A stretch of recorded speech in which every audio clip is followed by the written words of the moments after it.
Let's go, guys. Cybeast.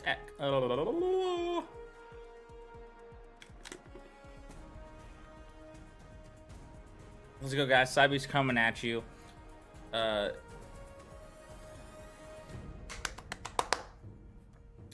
go, guys. Cybeast coming at you. Today we're doing a bit of a deep dive.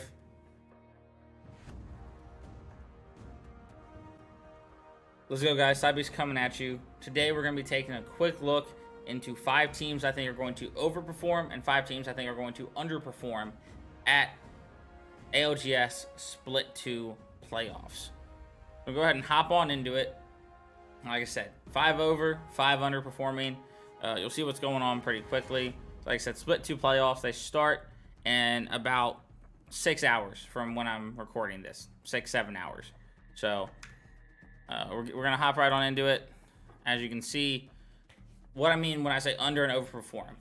Every slide, you're going to see what are the expectations for this team based on what I've seen other people saying they're going to place, based on previous placements by these teams, then how I think they will perform, and what leads me to believe this. It's going to be a shortened version put here, just for those of you who like to read ahead, etc., etc. You know how that is. Just letting y'all see what's going on, and then expanding upon those. So let's go ahead and hop into it. The first team, I think Dark Zero is, I mean, they're expected to get top 5. They've never really placed outside of that at a LAN. They've won multiple LANs, one of the only 2 teams to win international LANs. I think they make the finals, but they're going to place around 10th. I just think that they're going to struggle more than they have in the past. The fact that placing like in the top 10 of the finals lobby, or right around 10th in the finals lobby, is underperforming for them. Should say a lot about how good of a team they are and how consistent they are. But I think it's Zyno's first LAN. I think it's going to be a lot for him to adjust to. If he steps up and performs, that's awesome. But I also think not having PvPX there is a big issue. I think he was a huge reason that they were able to perform throughout their transition to NA, and why they were able to perform really well when getting Rambo and then transitioning into Zynu. I think he helped with a lot of those things, getting them all to be on the same page. So I don't know how they can perform without him there, especially if Zynu does start to struggle a little bit with it being his first LAN. Next, Ascend. As much as we all love Kushera, I just think that they're probably expected to get around top 7 due to recent LAN success. You know, getting being on match point in the last one, losing to TSM in that 1v1. I think they're going to squeak into the finals and then place around like 14th, 15th. I don't think that they're going to have a bad weekend per se. I just don't think that what they did last time is able to be replicated. They constantly had crazy saves in that game where they lost to TSM in that 1v1. They reset like 7 times with revives and respawns and stuff. I don't think that that's something that's going to be able to be replicated. I don't know if they are at the point as a team where they can just perform at that level without like having to have those sorts of moments happen. Next, Kansas City Pioneers, in my opinion, they're like top 15. Like, they're not gonna do terrible, but they're predicted to make finals and not be at the bottom of the barrel. Not barely like look like how do they make it in here type team. Oh, yeah, that's what they're projected. Sorry, I confused myself. That's what they're projected by most people to do. I, however, think that they're gonna not make the finals. I think they missed the finals. They're gonna be one of the 3 teams right on that edge of like outside looking in of the finals, just because they're consistently inconsistent. I don't think that they really have been able to piece together a lot of great days of game after game doing well. I think that they are a heavy momentum based team, and I just don't know if that's something that's going to be able to happen and like ride off that momentum and expect it to work out for you at this level anymore. I think we're beyond that sort of thing being what works in Apex. Fnatic, they are the #1 team from APAC North. They just won the APAC North qualifiers, or regional finals, whatever you want to call those. I think they're projected around top 7. I think they make finals and then finish around the bottom. For those of you who don't know, the bottom thing is metaship does not equal playstyle. Exclamation point mean in front of an equal sign means not equal. I don't think the shift in meta really fits their playstyle or benefits it much. I think that they're a hard zone team, get into a position, set up, and I just don't know if that's going to be something that can perform well at the highest level, if that's all that they're capable of doing.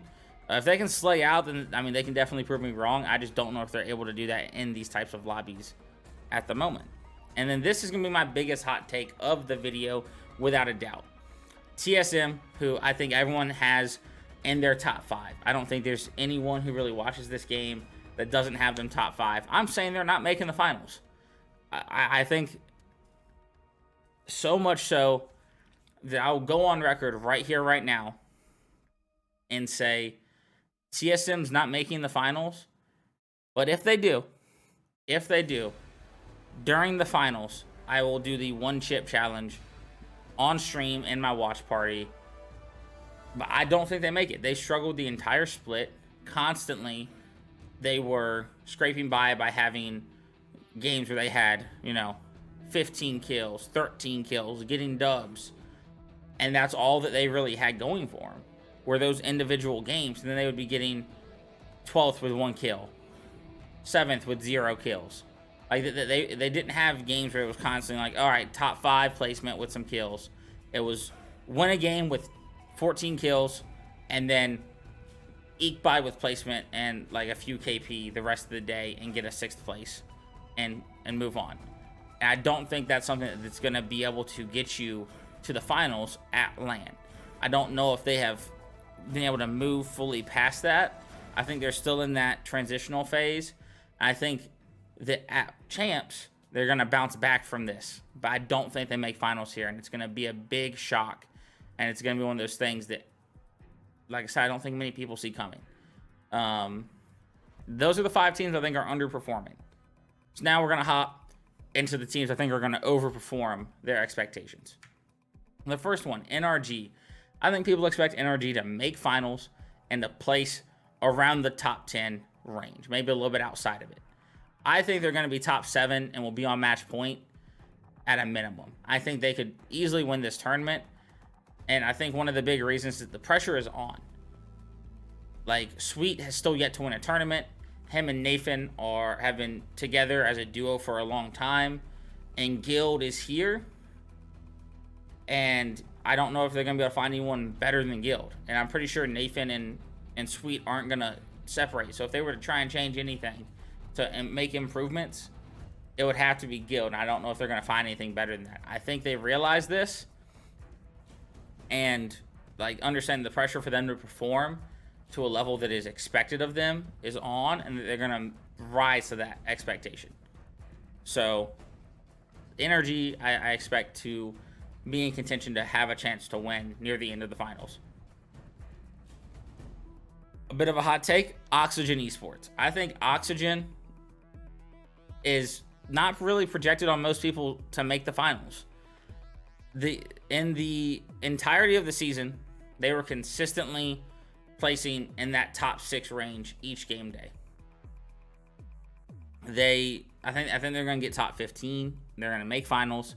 And like I said, they might not perform great in finals, but making finals and not being a bottom of the barrel team is going to be enough for them to overperform.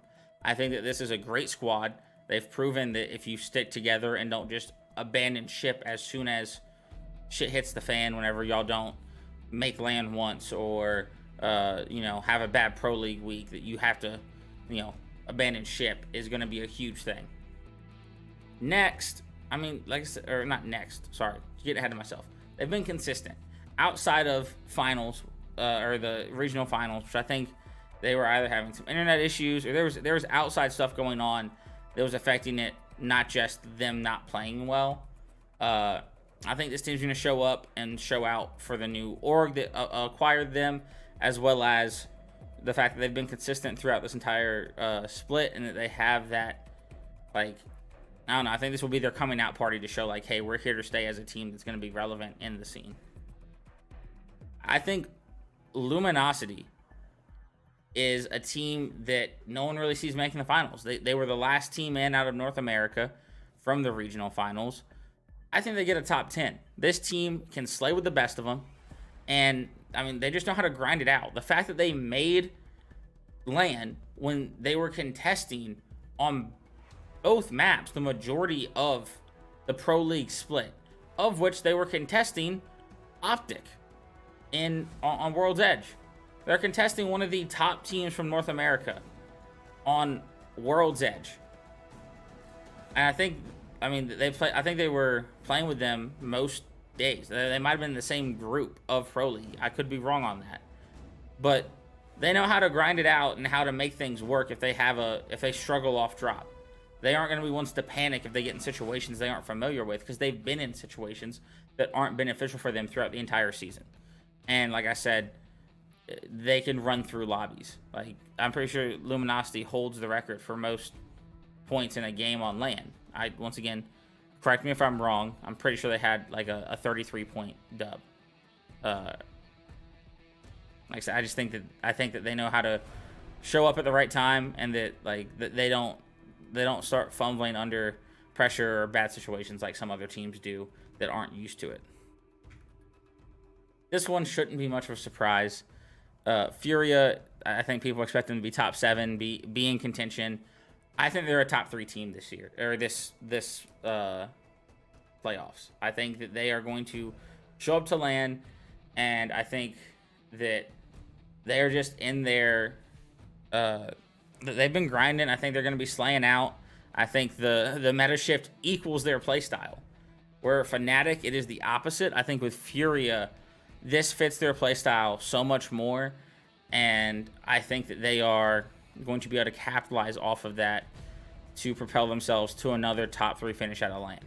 I think that they just have that ability to show up and show out at these tournaments, and are going to show once again why they are a team to be feared, whereas like other teams sort of just let plays come to them. They will force a fight, and honestly, we might be getting some more 360s on pro players from his Watson, because he's been playing really good as of late, in my opinion. All right, guys, gonna interrupt the video real quick just to let you know that on Saturday and Sunday we are going to be doing a watch party on the Twitch channel right here above me. Come say hey, come check it out, come let me know that I'm dumb because TSM's made the finals, or come in and let me know who you're rooting for if TSM doesn't make it, since I know a lot of TSM fans are going to be very sad if they don't. Hope to see y'all there. Back to the video. Sorry about that, got a phone call. Hopping into the last team that I think is going to overperform expectations, it is North Eption. They are one of the top teams coming from APAC North. I think they are phenomenal. I think they're going to be another one of the top 3 teams. I think they're going to be right there in contention. I think they might end up I think they either win, or they are the team that has the most points but doesn't get the dub. And I will say it right now, I think Tide is a top 3 player from what we've seen in Pro League and then in the international scrims. I think if he plays anywhere close to that level, he's going to look like a top 3 player and is going to be turning heads of the people who only watch during ALGS and haven't been keeping up with it as much, especially those who only watch North American ALGS, which is completely fine. But these other regions have teams that can show out and players who are up there to be with the best. And I think he is by far one of the best players in the world. And that's going to be the different factor for them. And then as a little bonus, just because I think this is a team that needs to be talked about, and I also want to wrap up my top 3 XSET. I think XSET, I mean, I don't think anyone has them outside of their top 5.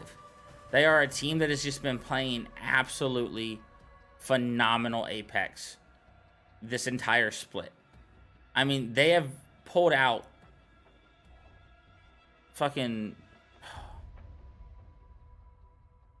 they have pulled out absolute wonky squads like Pathfinder and Rampart, and then They were doing some crypto stuff and international scrims and making it work. They are pulling out whatever legends they want to play. They're playing positions that are different and making it work because they are just having fun with it. They're enjoying themselves while playing this game and playing it at the highest level. And I think that's something that's going to be great. Is I've yet to see them really go on a hard tilt. So I think even if they do struggle at the start of it, I think they'll be fine. And I think that, honestly, they're my favorite to win. It's between them and Northeption. And I think whichever one of them doesn't win is going to be the team that has the most points overall. I think one of them is going to come out and be dominating in the finals. And then the other one's going to get to match point, maybe second, or like, not second, probably third or fourth team to match point, and then get the dub. But I think XSET is overall the best team in the world right now. They have just done incredibly well this entire split, dominated North America, in my opinion, as well as many other people's. So, yeah, like I said, top three, will, in my opinion, for this tournament will be XSET, Furia, Northeption, and my biggest hot take is that TSM will not make finals. So that's going to wrap up today's video. Like I said, those are my predictions for ALGS Split 2 playoffs. Let me know what you think, whether you agree, disagree, have another hot take that I didn't even mention down in the comments below. Subscribe if you want to see more competitive Apex analysis and predictions moving forward. I want to get more into the competitive side of Apex and breaking down why teams are making decisions they are, how they placed, why they placed the way they did, whether it be unfortunate circumstances or whether it be an overall lack of structure or strategy for that team. So if you want to see more content like this and other things revolving around competitive Apex, whether it be ALGS, the Pro League, Women's Comp, Last Chance Qualifiers, anything, go ahead and hit the subscribe button down below. Hope to see you on the next one. Peace.